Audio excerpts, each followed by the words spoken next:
ziua, domnul. Bună ziua, domnul prim-ministru. Mulțumesc pentru invitație.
But I can go up on stage. I'm 6'2", over 200 pounds.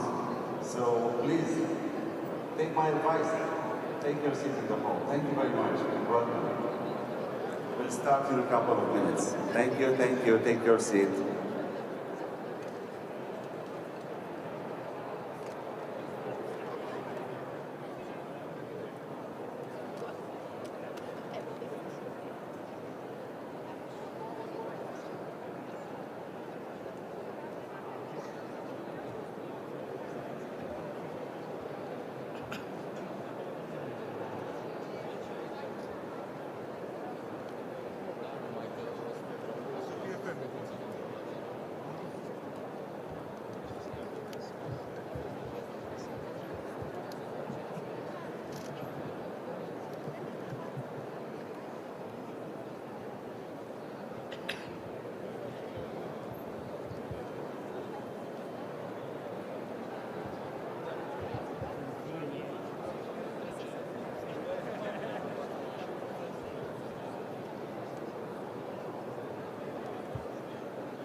Good morning again.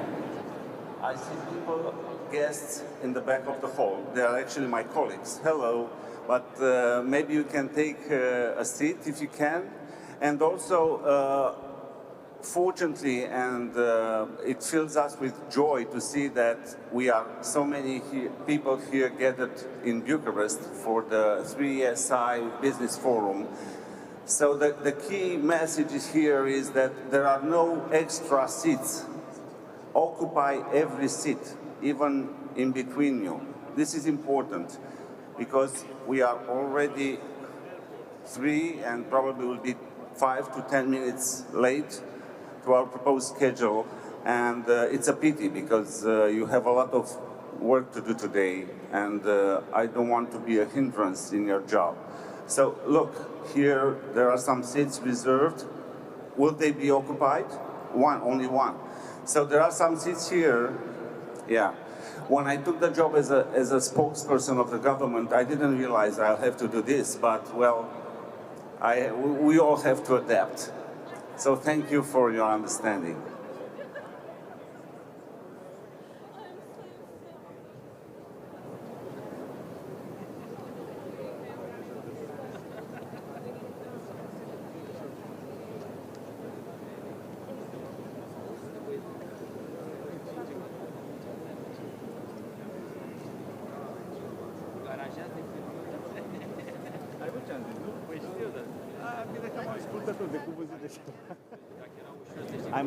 Nu, dar se numește whip sau...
Bună dimineața! Good morning, ladies and gentlemen, Your Excellencies, dear guests and friends. Welcome to the 3Cs Initiative Business Forum, organized by the Government of Romania, led by Prime Minister Marcel Ciolacu, under the high patronage of the President of Romania, Klaus Iohannis.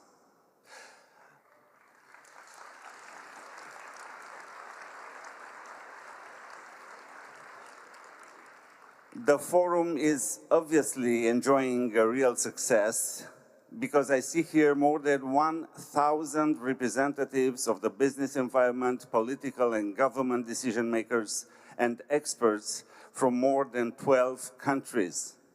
We are here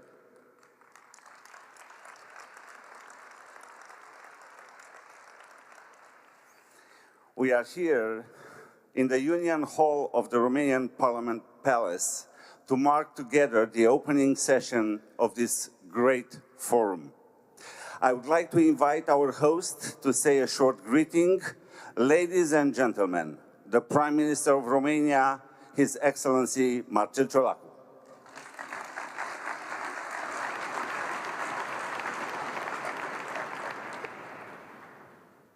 Excelențele voastre, distinși oaspeți, sunt deosebit de onorat să vă urez bun venit la deschiderea Forumului de Afaceri al Inițiativei celor Trei Mări. Dați-mi voie să urez în mod special bun venit înalților oaspeți prezenți la sesiunea de deschidere. Domnul președinte al României, Klaus Iohannis, domnul președinte al Poloniei, Andrzej Duda, domnul prim-ministru al Croației, Andris Plenković, domnul președinte al Letoniei, Edgars Rinkevičius, domnul președinte al Lituaniei, Gitanas Nausėda, domnul John Kerry, trimis special pentru climă al președintelui Statelor Unite ale Americii. Pentru România, organizarea și găzduirea forumului înseamnă asumarea unei responsabilități importante, atât pentru coeziunea la nivel european, cât și pentru consolidarea comunității transatlantice. Sunt convins că forumul de la București va aduce elemente concrete obiectivelor stabilite la nivel politic de către cele 13 națiuni participante, pe toate palierele prioritare ale inițiativei: energie, transport, digital și investiții. În esență, Trei Mări să-și atingă maximul în perioada următoare. Permiteți-mi cu această ocazie să-i salut pe cei care vor conduce secțiunile de lucru ale forumului. Toți cei reuniți aici, experți, oameni politici, manageri de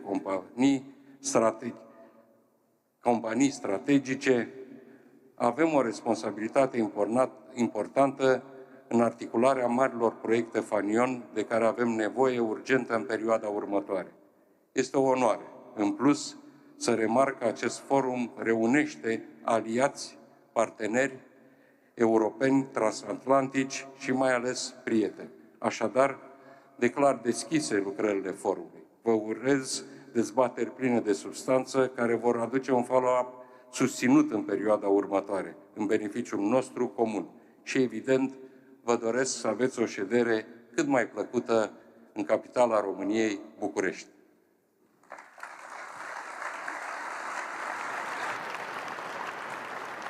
Thank you, Mr. Prime Minister. Ladies and gentlemen, the President of Romania, His Excellency Klaus Iohannis, under whose high patronage the Business Forum is organized, is invited to address the participants. Mr. President.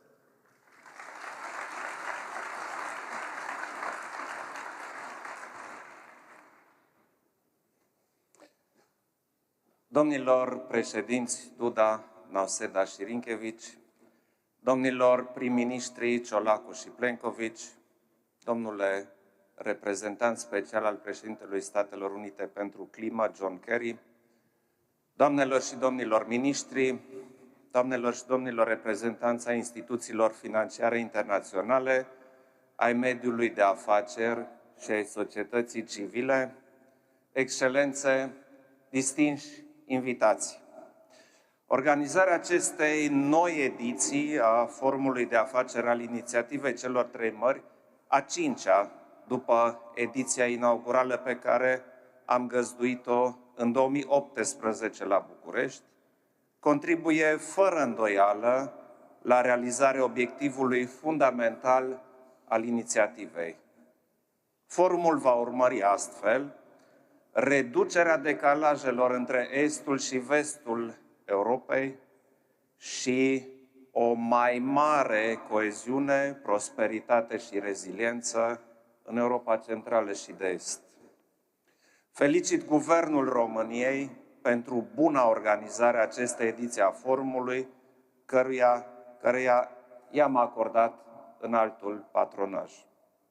După summitul pe care l-am găzduit ieri, este foarte clar că inițiativa și-a dovedit eficiența și importanța geoeconomică, precum și rolul de catalizator al creșterii economice în regiune.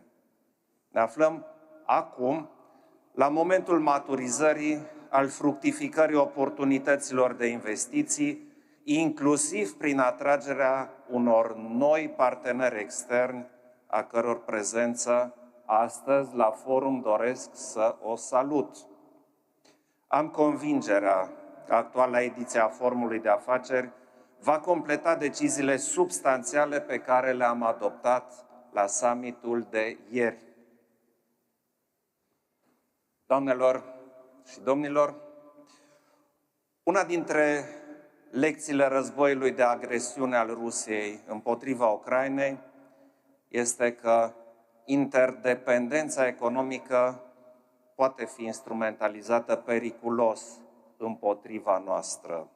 De aceea, dezvoltarea interconectărilor strategice este esențială pentru securitatea economică și consolidarea rezilienței spațiului Inițiativei celor Trei Mări. În circumstanțele actuale, consolidarea conectivității civile, dar și militare, între nordul și sudul regiunii este un obiectiv politic regional major. O mobilitate sporită și o conectivitate mai bună consolidează postura aliată de descurajare și apărare pe flancul estic.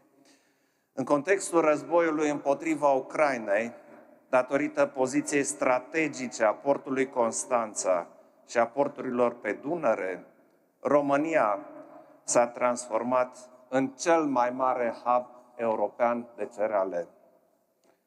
Constanța este un reper și pentru un proiect emblematic de infrastructură a inițiativei, calea ferată numită Rail to Sea, care va lega Constanța de Gdansk. Via Carpatia este un alt proiect strategic regional de infrastructură care trebuie să continue a fi susținut. O nouă legătură de autostradă între nordul și sudul Europei, care leagă portul lituanian Klaipėda, de la Marea Baltică, de portul grecesc Salonic, integrând astfel sistemele de transport ale statelor inițiativei. Și sectorul energiei nucleare civile ar putea reprezenta o direcție de interes strategic pentru inițiativă, prin proiecte precum construirea reactoarelor 3 și 4 ale centralei de la Cernavodă și dezvoltarea primei centrale de reactoare modulare mici din Europa și a doua din lume, România poate deveni un furnizor important de securitate energetică în plan regional și pentru întreaga Uniune Europeană. La inițiativa României, în ultimul an, am acordat o atenție specială și securității cibernetice. Am convingerea că în actualul context geopolitic, creșterea gradului de securitate și reziliență cibernetică, precum și dezvoltarea și interconectarea infrastructurii și a rețelelor și serviciilor digitale au devenit urgențe care nu mai pot fi amânate și care trebuie abordate integrat la nivelul întregii regiuni. Distinși invitați, în doar 5 ani de la lansare, Forumul de afaceri a devenit un instrument esențial pentru atingerea obiectivelor noastre comune, prin stimularea proiectelor de investiție în infrastructură durabilă, încurajarea parteneriatelor public-privat și susținerea inițiativelor antreprenoriale pentru dezvoltarea regională robustă. Potențialul regiunii este enorm. Este nevoie de continuarea proiectelor majore de dezvoltare a infrastructurii, implicând și alte state membre ale Uniunii, dar și din Balcanii de Vest și din vecinătatea estică. Într-adevăr, consolidând reziliența strategică a țărilor din vecinătatea Uniunii Europene, putem contribui cu adevărat la propria noastră reziliență în ansamblu. Pentru atragerea și promovarea investițiilor, trebuie să ne asumăm responsabilitatea de a recalibra, consolida și diversifica instrumentele inițiativei. Inițiative susținute ieri la summit, precum constituirea unui fond de inovare și crearea unui succesor al actualului fond de investiții, pot oferi flexibilitate și perspectivă finanțării de proiecte inovatoare și un răspuns adecvat la apetitul investițional al regiunii. De aceea, atragerea investițiilor este o temă foarte importantă de discuție a forumului, fie că este vorba despre domeniul transport, despre cel al energiei sau domeniul digital. Vă încurajez așadar să valorificați întâlnirile din cadrul forumului de tip business to business și business to government, pentru ca oportunitățile de afaceri și de investiții să devină proiecte implementate rapid și eficient. Urez succes deplin dezbaterilor forumului și mi exprim speranța că dialogul multisectorial pe care îl veți avea va genera idei inovatoare și proiecte concrete de colaborare. Vă mulțumesc!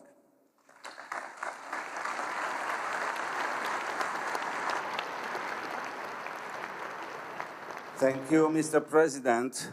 I'd like to invite again Prime Minister, His Excellency Marcel Ciolacu, this time to present his speech for the audience here in the Unirii Hall and for those many, many thousands that are watching us live on TV or online. Mr. Prime Minister. Domnule președinte Klaus Iohannis, domnule președinte Andrzej Duda, domnule prim-ministru Andrzej Plenković, domnule președinte Edgar Rinkēvić, domnule președinte Gitanas Nauseda, domnule John Kerry, înalt reprezentant pentru climă al președintelui Statelor Unite ale Americii. Excelențele voastre, distinși oaspeți, bine ați venit! Sunt deosebit de onorat să găzduiesc astăzi la București o nouă ediție a Forumului de Afaceri al Inițiativei celor Trei Mări. Cele Trei Mări și cele 13 națiuni, cu un rol vital în stabilitatea și securitatea regională și globală.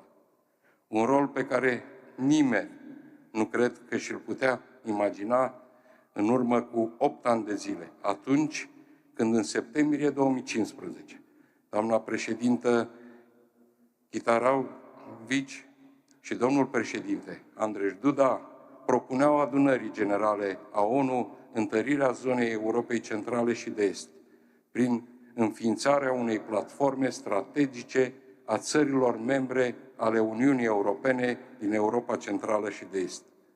Astăzi, inițiativa Trei Mări a devenit un scut pentru apărarea viitorilor cetățenilor noștri, pentru apărarea economiilor noastre și mai ales pentru apărarea securității noastre. Acum, este clar pentru toată lumea că invazia ilegală și total nedreaptă a Rusiei în Ucraina ne cheamă pe toți să fim mult mai uniți, mult mai dedicați apărării valorilor democratice și cu toții solidari, în construirea unei economii puternice în zonă, a unei economii care să ne unească și să ne întărească și mai mult. Excelențele voastre, distinși oaspeți, am încercat aici, în România, să urmărim îndeplinirea acestor deziderate. Nu a fost un lucru ușor. Știm cu toții, v-ați confruntat și dumneavoastră cu toate problemele provocate de pandemie, de criza energetică și umanitară în urma războiului ilegal declanșat de Rusia. Am investit și vom continua să investim în drumurile, căile ferate și porturile noastre. Acest lucru ne va ajuta economiile și va garanta inclusiv faptul că cerealele ucrainene ajung pe piețele din întreaga lume. În fața eforturilor Rusiei de a ține Republica Moldova ostatică, am fost un canal vital pentru aprovizionarea cu energie. Am menținut deschise rețelele de transport și am oferit sprijin politic constant vecinilor noștri tot români. Am fost în prima linie a apărării NATO și, bineînțeles, la fel ca dumneavoastră, am primit cu brațele deschise refugiații ucrainieni. Dragi prieteni, sunt multe lucruri de făcut împreună. Trebuie să acționăm rapid și hotărât pentru a investi în infrastructura noastră colectivă. Acest lucru ne va consolida regiunea și va contribui la diminuarea decalajelor și în contextul multiplelor provocări pe care le traversăm. Trebuie să interconectăm regiunea pe zona de infrastructură, economic, apărare comună și digital și să maximizăm astfel potențialul regional.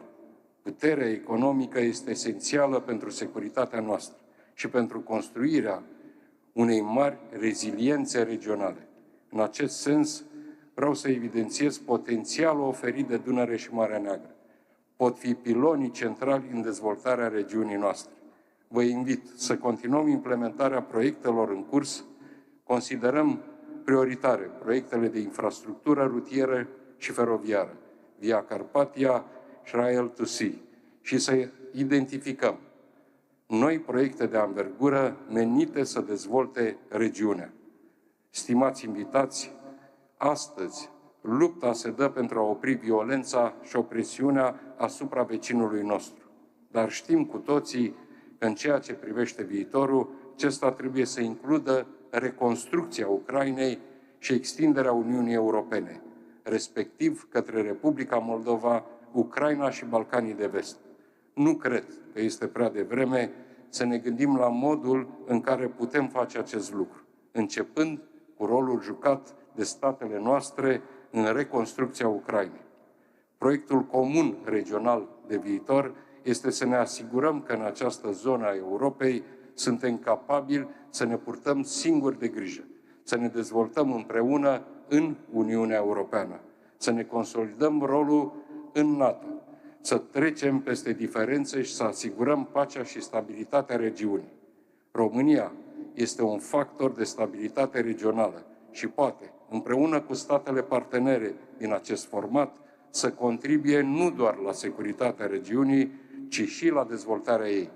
Doamnelor și domnilor, sunt pe deplin convins că fundamentul politico-economic al inițiativei reprezintă cooperarea eficientă între sectorul guvernamental și cel privat. Doar așa vom putea fructifica potențialul enorm de creștere economică a regiunii celor Trei Mări. Și spun acest lucru pentru că acest potențial este într-adevăr imens. Cele 13 state participante la inițiativă reprezintă o piață de peste 120 de milioane de persoane. În ansamblu, regiunea are un potențial de investiții în infrastructură, energie și digitalizare de peste 1000 de miliarde de euro. Iar dovada clară a importanței pe care România o acordă inițiativei, atât politic cât și economic, este faptul că de la crearea acestei platforme de cooperare, România organizează pentru a doua oară summitul politic și forumul de afaceri al inițiativei celor Trei Mări. Susținerea companiilor private în proiectele de afaceri dezvoltate sub egida forumului stă mărturie în implicarea noastră concretă. Suntem parte a unei regiuni deosebit de dinamice din punct de vedere economic și investițional, iar cifrele creșterii economice anuale confirmă acest lucru. Economia României este din ce în ce mai integrată în piața internă a Uniunii Europene. Mai mult, țara noastră a reușit să se profileze ca un actor regional responsabil, cu o situație politică și economică stabilă, în pofida recentelor evoluții geopolitice complexe. Toate marile agenții internaționale de rating au atribuit economiei românești ratinguri suverane cu nivelul recomandat pentru investiții. Excelențele voastre, distinși invitați, ne dorim ca Forumul de Afaceri, organizat astăzi, să contribuie la transpunerea în realitate a obiectivelor și proiectelor strategice ale inițiativei celor Trei Mări. Este cu siguranță nevoie de investiții în domeniile prioritare ale inițiativei, conectivitatea regională, în asigurarea transportului rapid de bunuri și servicii, energia regenerabilă în acord cu standardele de protecție a mediului, utilizarea tehnologiilor inteligente, creșterea securității cibernetice. Toate acestea sunt domenii în care expertiza partenerilor strategice a inițiativei, Statele Unite ale Americii, Comisia Europeană, Germania, este esențială. Profit de această ocazie pentru a saluta prezența numeroasă la Forumul de Afaceri a reprezentanților unor companii de renume la nivel global și a instituțiilor financiare de maximă relevanță. Prezența dumneavoastră aici, la București, este vitală pentru succesul nostru colectiv. Vă mulțumesc, sper că împreună să reușim să găsim cele mai inspirate soluții pentru a construi în cele 13 țări o zonă a stabilității, prosperității și solidarității. Vă mulțumesc!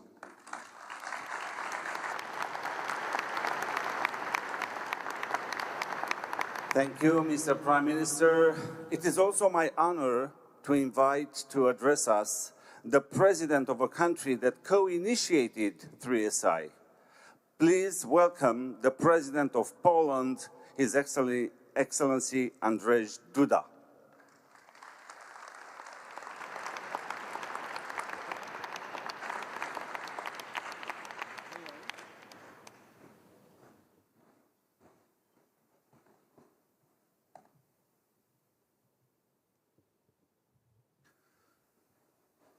Excellencies, Presidents, Prime Ministers, ladies and gentlemen, I would like to thank our Romanian hosts for inviting me to take part in the high-level opening session of the 3Cs Initiative Business Forum in Bucharest, hosted by the Prime Minister of Romania. I'm especially grateful to my dear friend, President Klaus Iohannis, for hosting the 3Cs Initiative Summit for the second time already, and for his significant contribution to the development of our joint project. I'm glad that today we can meet to discuss the economic potential of the 3Cs Initiative and the business opportunities that it offers. Our meeting is an excellent opportunity to highlight the growing role of the 3Cs region, not only at the European level, but also globally. Ladies and gentlemen, over the past 15 years, the 3Cs region has boosted the most dynamic economic development of all regions in Europe. We have rightfully been perceived by global businesses as an eastern engine of the European Union and a safe haven for investors in turbulent times. Despite many challenges of both political and economic nature, the 3Cs Initiative has proved its instrumental role in securing favorable conditions for businesses to prosper. It is a bitter satisfaction for me because it has come too late.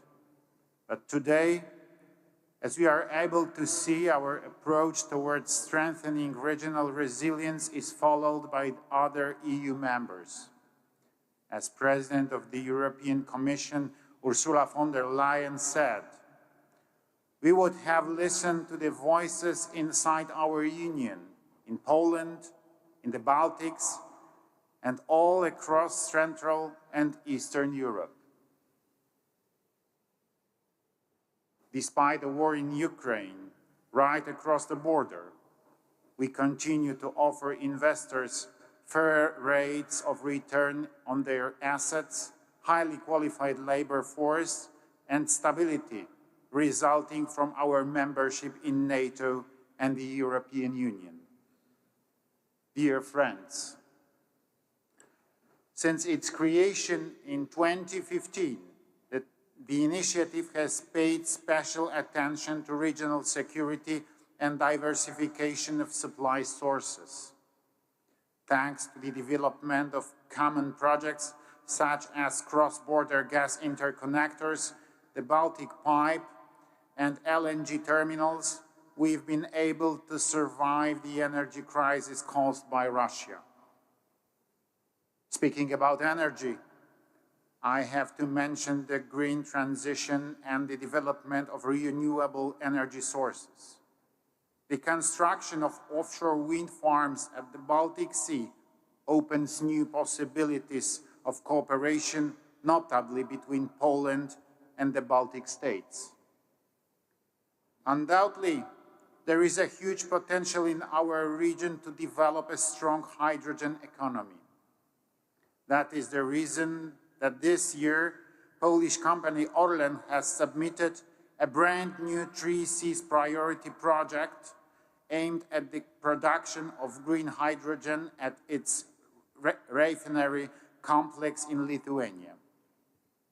We also look forward to developing small modular reactors across the region, which, together with nuclear plants, will significantly change the energy generation scheme in this part of the European Union. Thank you to the Special Envoy John Kerry for the US support and collaboration in this regard. We do appreciate it. At the same time, I believe our region can become a global center for digital technologies. Thanks to our high level of human capital and favorable business regulations, we have all the necessary assets to demonstrate our bigger role in this area, especially in 5G infrastructure and in cybersecurity fields. I note with satisfaction that Romania has made cybersecurity one of the major subjects of the to be discussed during this forum. I also welcome the inauguration of the European Cybersecurity Competence Center in Bucharest. Ladies and gentlemen, together with Greece, which officially joined the Trei Seas initiative yesterday, we are more than 120 million ambitious entrepreneurial Europeans. Our economies stand for almost 14% of the European Union's total GDP. At the same time, over the last 5 years, our average GDP growth was 2.9%. While we estimate that the infrastructure investment needs in the region are more than 600 billion euro, in years 2018-2021, the total value of public investments in road, rail, and energy infrastructure in our countries exceeded 80 billion euro. Together with research and development spending, it's over 117 billion euro. Currently, there are 91 Trei Seas priority projects listed. These are big, cross-regional infrastructure projects in transport, energy, and digital domains with the value of more than 168 billion euro. I wish to stress that entrepreneurs can be part of this business opportunity. Investors, creditors, contractors, subcontractors, service providers, maintenance providers are all invited to contribute to the success of the 3 Cs. However, there is one more aspect of the 3 Cs format that needs particular attention. Our region is best positioned to support the reconstruction of Ukraine. It's due to the geographical proximity, effective and high-quality transport link, as well as common cultural heritage in many cases. 4 out of 13 3 Cs countries border Ukraine directly. We have the necessary experience and the know-how to assist our Ukrainian friends on their way to the European Union and in restoring their infrastructure. Ladies and gentlemen, dear friends, at the end, I would like to draw our attention to our brand new project, the 3 Cs Business Development Association. This new Luxembourg-registered organization, initiated by Poland, Bulgaria, Estonia, Lithuania, and Romania, aims to advocate for the interest of entrepreneurs and employers from the 3 Cs region. I can also assure you that based on the success of 3 Cs Initiative Investment Fund, we shall spare no effort in working out new financial tools that could facilitate more cross-regional projects. I wish you constructive debates and many new 3 Cs business ideas. Thank you for your attention.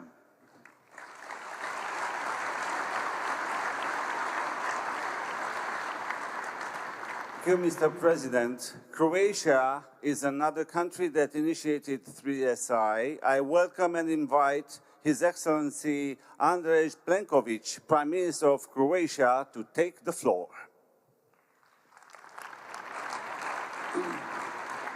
Thank you very much, dear President Iohannis, dear Prime Minister Ciolacu, President's Special Envoy, ladies and gentlemen, distinguished representatives of the business area and activities. I'm really pleased that there are so many of you here at the second day of the 3 Cs Initiative Summit, so elegantly hosted by President Iohannis and Romania. The fact that there are so many of you clearly demonstrates the willingness of the business sector in all of our countries, but also from other countries and international institutions, especially economic and financial institutions, to increase the cooperation and trade between the countries involved in the 3 Cs initiative. Today, at this forum, I would like to say a few messages. First, Croatia has, together with Poland, been one of the initiators and the co-founders of this cooperation between the Baltic, Black Sea, and the Adriatic Sea.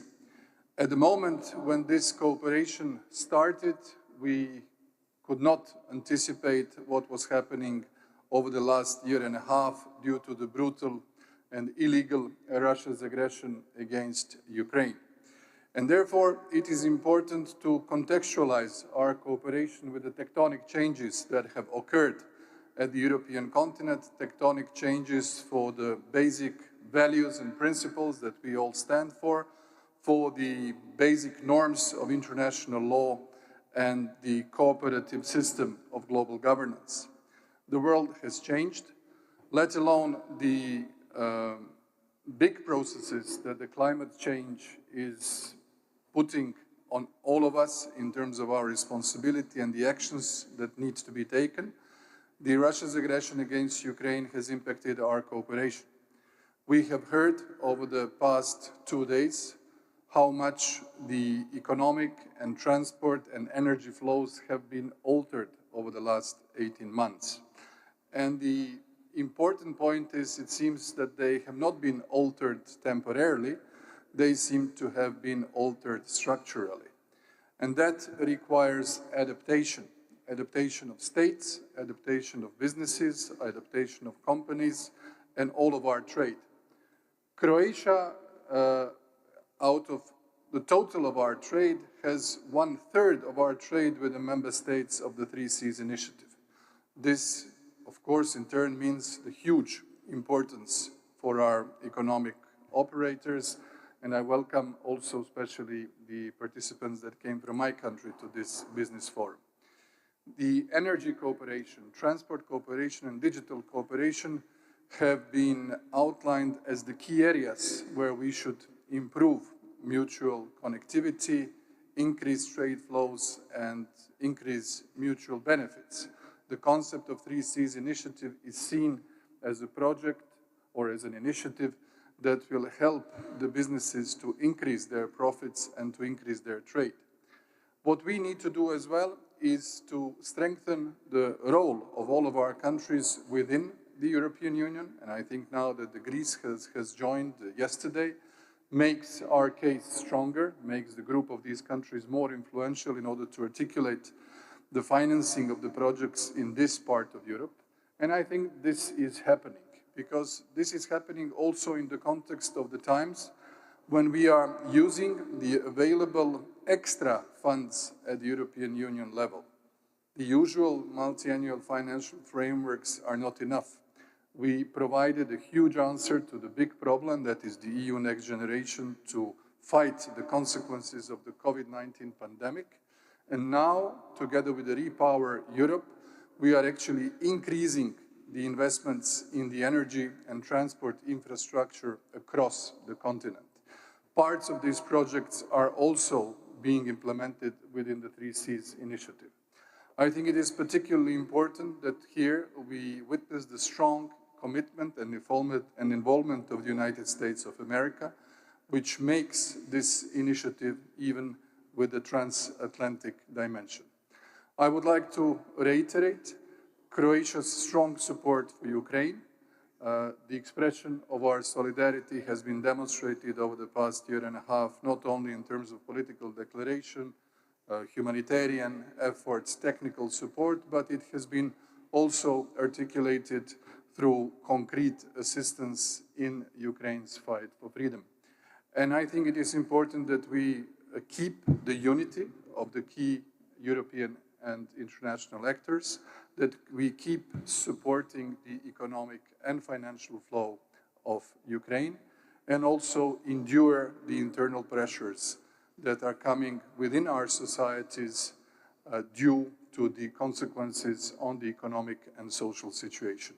Only with a combination of those consistent policies, I think we shall be successful eventually. I thank the Romanian President and the Romanian government for assembling us all together here in Bucharest, and I wish you a fruitful economic forum today. Thank you very much.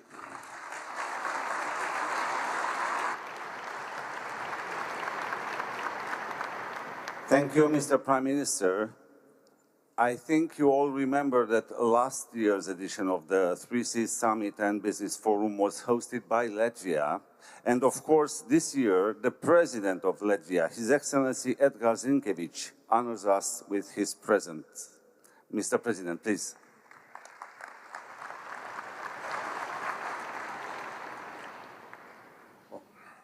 Fellow Presidents, Prime Ministers, dear friends, it's really great to be back to Bucharest because I also attended the first ever business forum of the 3Cs Initiative Summit 5 years ago here.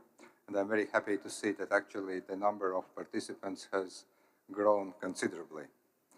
I also want to thank President Klaus Iohannis, the Romanian government, for hosting us yesterday and today. Last year, we met in Riga, Latvia, where for the first time, all members of the 3Cs initiative unanimously supported Ukraine. During Riga Business Forum, we encouraged to link our vision of cooperation with action, as well as involve Ukraine into project of the initiative. This year, we have also endorsed the inclusion of Moldova in the initiative and infrastructure projects. We also welcomed Greece enlarging the number of participating countries, ensuring north-south infrastructure connectivity.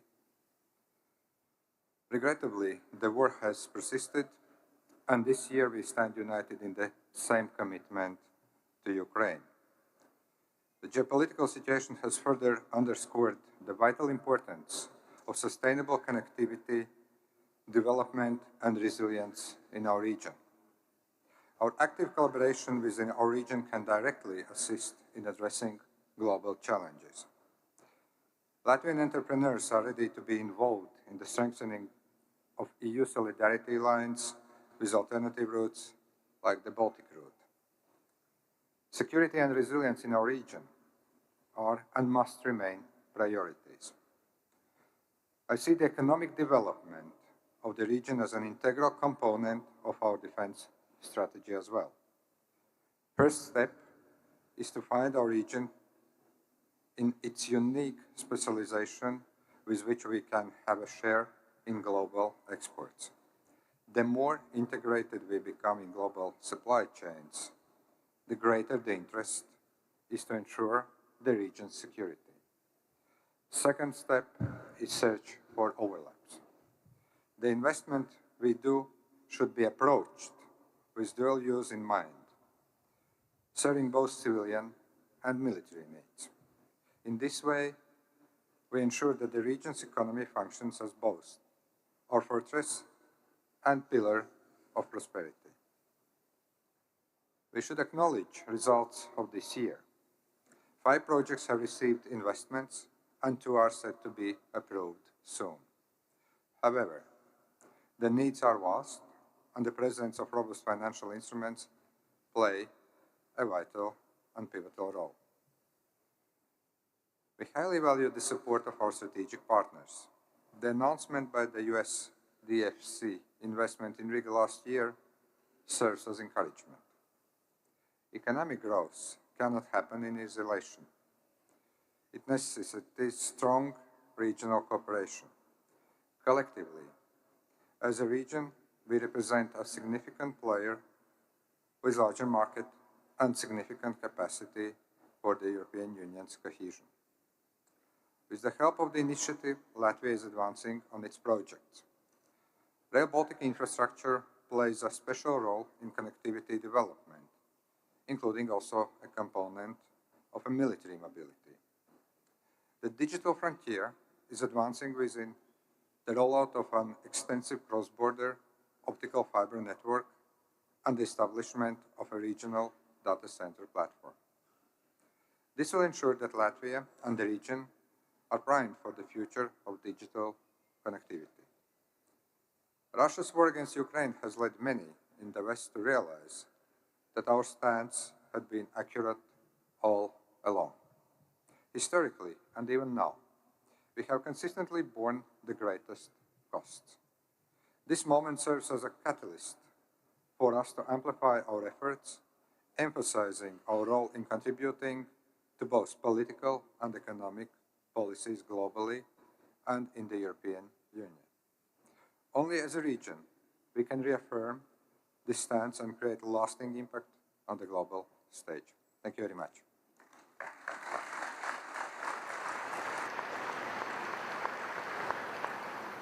Thank you, Mr. President. This discussion format has a challenging present and an ambitious future. Lithuania will host the Three Seas Initiative Summit and Business Forum in 2024, and I invite His Excellency Gitanas Nausėda, President of Lithuania, to take the floor.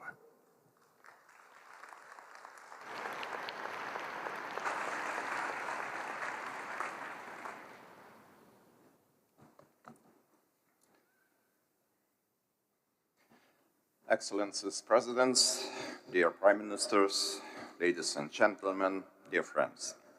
It's a great honor to greet you all here in Bucharest at the 7th Three Seas Initiative Business Forum.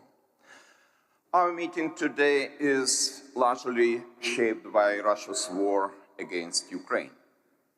It has significantly changed the European security situation as well as the parameters of our economic development. In recent years, the importance of Free Seas Initiative based on the North-South axis connectivity cooperation has increased dramatically. Geopolitical tensions demand efforts to speed up infrastructural projects, reorient transport routes, diversify energy sources, and build green and climate-neutral economies. We must also ensure that infrastructure is sufficiently protected against external threats, including cyber threats.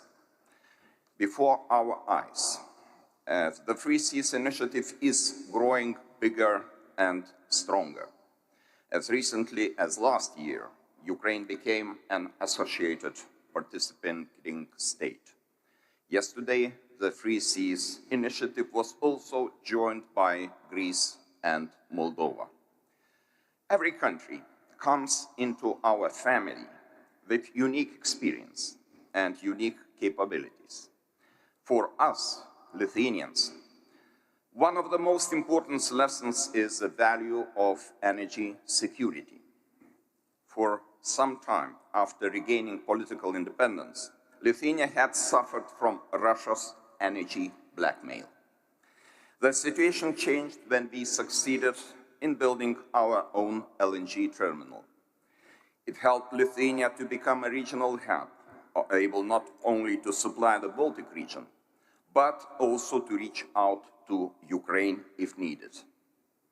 Consequently, Lithuania was the first in the European Union to phase out the import of Russian gas, oil, and electricity starting from April 22. My country has also gained valuable international experience in LNG development by successfully participating in LNG projects in Croatia and now in Germany. We have contributed to the energy security and independence of our partner states. Lithuania is also constantly looking into opportunities to help Ukraine, whose critical infrastructure is being destroyed by Russia. To alleviate the stress felt by Ukraine's domestic energy system, we provided with power transformers and generators. With the second winter of war approaching, I would like to call on everyone to join forces and assist Ukraine. At the same time, Lithuania is aware of the immense energy potential of Ukraine. Given time, it will well become a regional energy hub and contribute to a sustainable green transformation of the whole region. By acting together, we may achieve green economy and sustainability faster. By 2030, Lithuania plans to become a self-sufficient green electricity producer. For this, we are implementing ambitious projects of wind and solar parks. Ladies and gentlemen, strengthening the eastern flank of NATO also means building a reliable and well-integrated regional transport system. We must all consider the significant role played by Ukraine's resilient railway system in the country's defense efforts. We have to accelerate major infrastructural projects and initiatives such as Rail Baltica, Via Baltica, and Via Carpathia.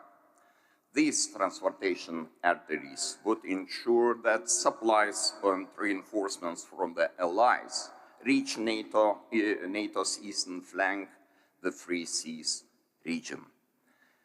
Next year, under the auspices of the Summit of the Free Seas Initiative, Lithuania will also host a high-level gathering of OECD's International Transport Forum.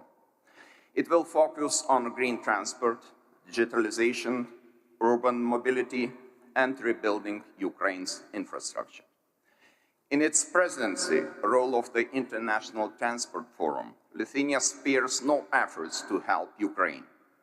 My country seeks to use the ITF's expertise to plan and coordinate the reconstruction of Ukraine's transportation system. To make the Free Seas Initiative work, we must also engage all the relevant European Union tools and instruments.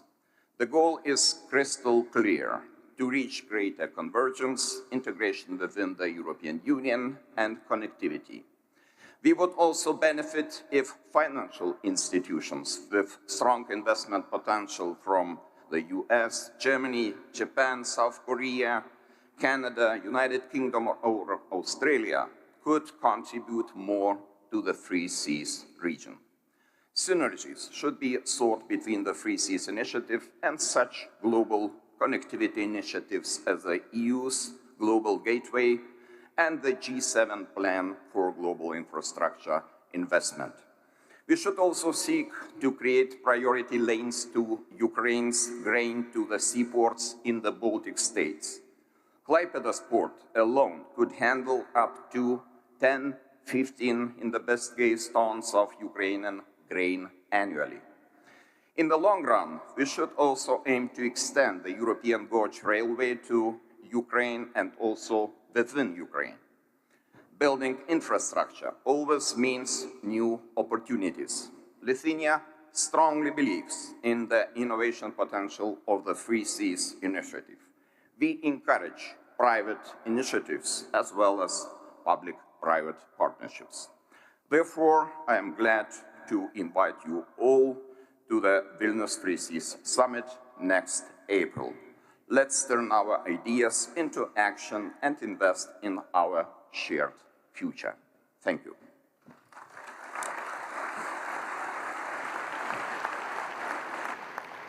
Thank you, Mr. President. We'll be there. And as you've already heard, an important topic of this Economic Business Forum debate is the future of energy, with an emphasis on clean energy, green energy. And this year's edition of 3SI enjoys the participation of a special guest, ladies and gentlemen, His Excellency John Kerry, United States Special Presidential Envoy for Climate. You have the floor, Your Excellency.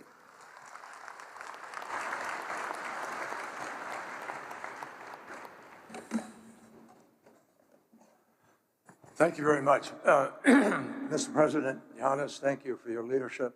Thank you for convening this extraordinary gathering today. And distinguished presidents, prime ministers, ladies and gentlemen, your excellencies, friends, I hope. Let me tell you, I was walking through an airport a few days ago, not so long ago, and some guy yells at me, "Hey, you, hey, anybody ever tell you you look like John Kerry?" And I said, "Yeah, they tell me that all the time." And he says, "Kind of makes you mad, doesn't it?" So the perils of public life today are many, as my colleagues will agree. But this is also perhaps one of the most important, exciting moments to be involved in decision-making and helping to set the stage for the greatest transformation in economies since the Industrial Revolution. That is by no means any exaggeration. We are on the cusp of something quite extraordinary, and I think that's what brings so many of you here. I'm impressed by the level of the turnout, the numbers of people, and I think everybody is trying to figure out, where's this market going? Where's the world going? It's a very complicated time, but some things are pretty clear. We are on a very dangerous path, which is the cause of human choices or the absence of human choices. Humanity is really lined up against humanity itself. And the test is whether or not we have the courage, the vision, the determination to grab on to this future. I meet people occasionally who say to me, "Is this really here to stay? What happens if you guys elect a different president? Or what happens if there's a new government?" I believe deeply. I've been at this for 30 plus years. I was in Rio, the first Earth Summit, and all of the COPs and many of the COPs in between. And in 90 days, we will gather in Dubai, where we have an opportunity to be able collectively to come together and prove whether or not we are prepared to do what needs to be done. But this moment, my friends, is really one that should elicit fear, not one which would make you hunker down and say, okay, the power source we've had for years has worked well, so let's just stick with it. I'm talking about coal. Coal's the dirtiest fuel in the world. And we don't even account for the real cost of burning coal, which is the climate crisis, the warming of the ocean.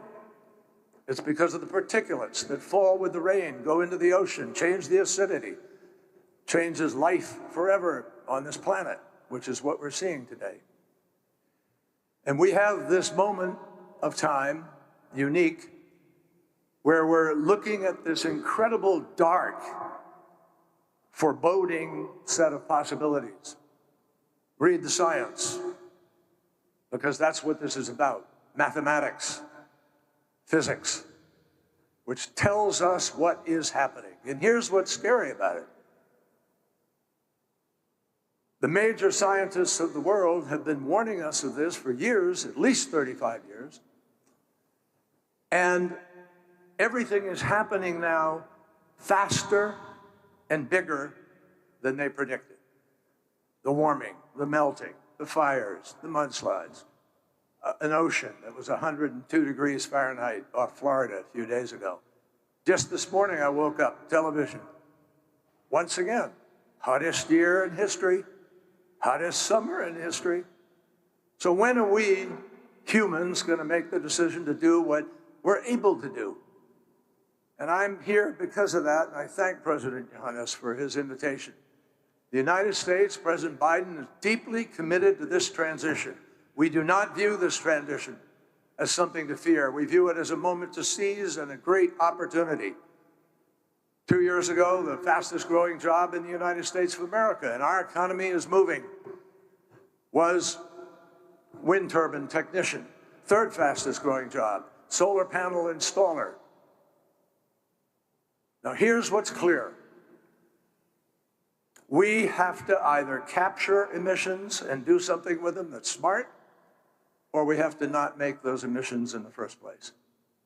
And every part of this transition of creating for Europe your security, not having to fight a war in order to guarantee your energy source, so much of the future will be defined by our response to this moment of opportunity. And so the 3 C's initiative is poised to grab that. This is a moment. And the clean energy transition is the solution to the climate crisis. Energy is the solution. That's what it is. How we drive our cars, how we light our buildings, how we heat them. I'll tell you a quick story. There's a Greek immigrant who's a friend of mine in Massachusetts. And he came over and he walked in one day to a business and he said to the business, hey, I'll save you X amount on your costs of doing business. And I won't even ask you to finance it. I'll come in here and I'll fix your building so it's energy efficient.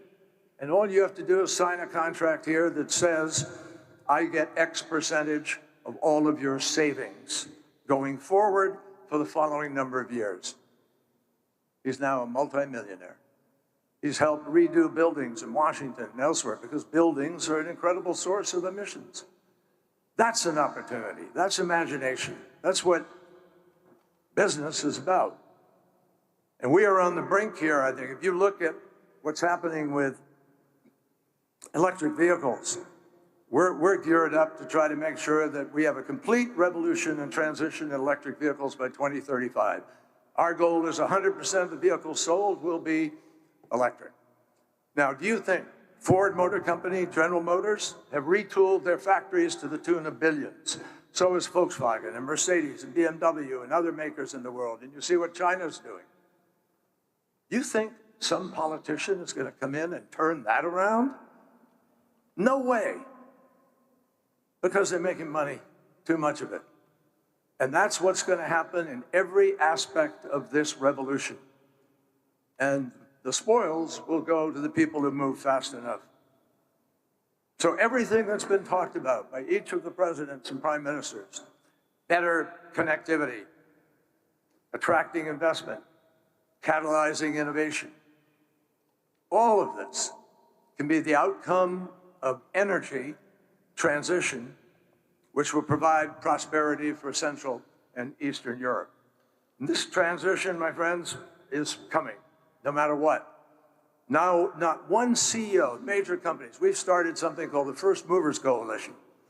We have over 85 of the biggest companies in the world, all members of Fortune 500, Forbes 2000, and every single one of them is engaged in this. Microsoft, Apple,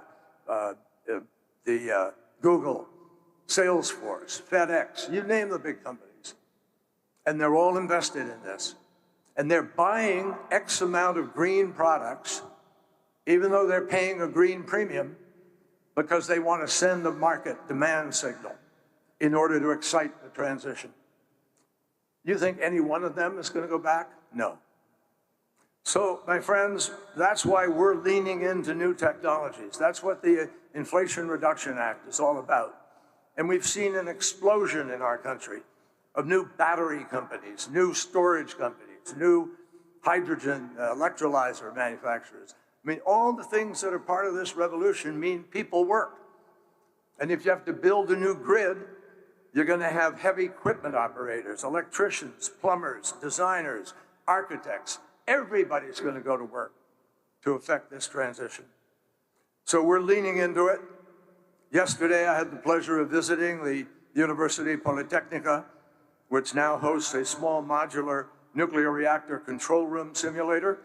That simulator is a training tool which we are supporting, and it will help advance Romania's trailblazing leadership in secure, safe, and clean European SMR deployment, small modular reactors.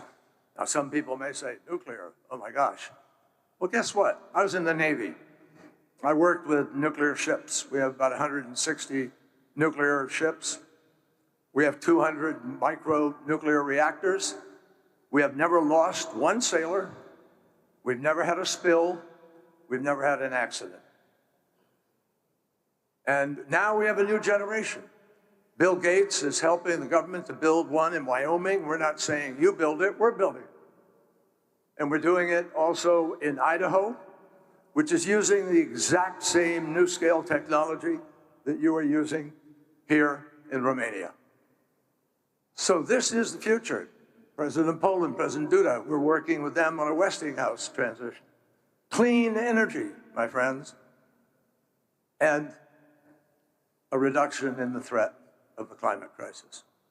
The simulator is going to work, and the United States is really serious about this role. Yesterday, I had the pleasure of announcing 3 awardees for SMR feasibility studies under something called Project Phoenix.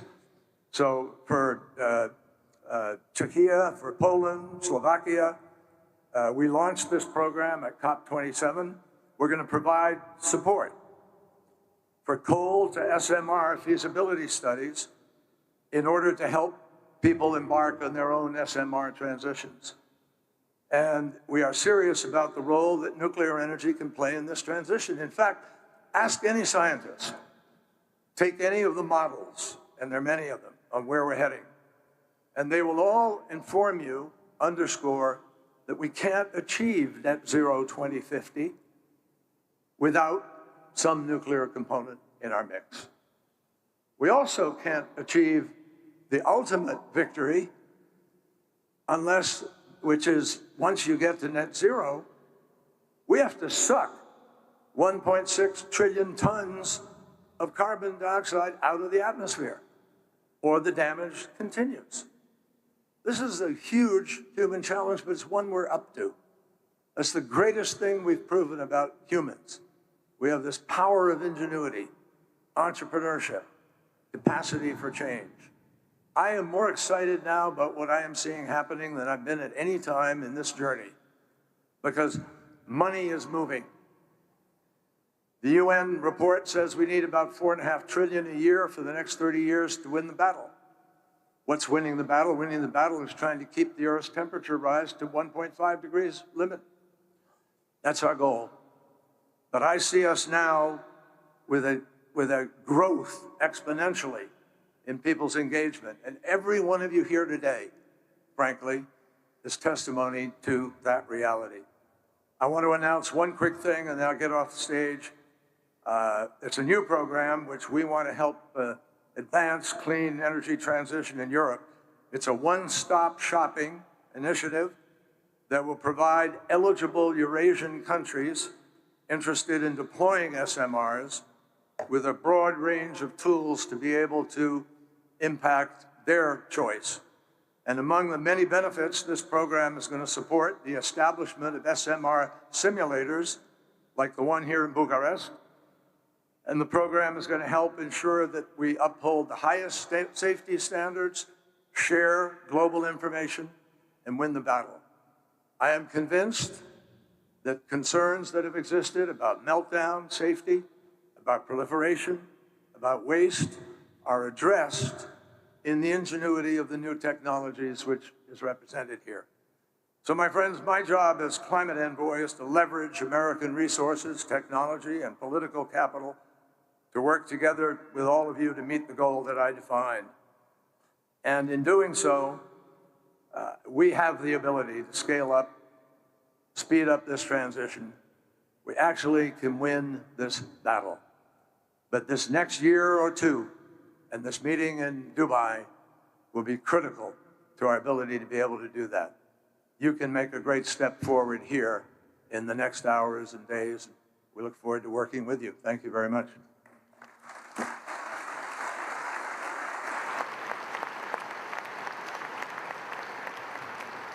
Thank you very much. Thank you very much to all the speakers for their consistent contributions and solid arguments for a successful business forum.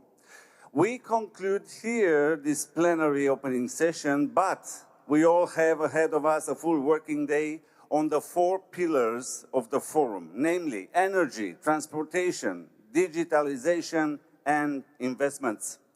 So thank you all for being in Bucharest, Romania today, and I wish you best of luck.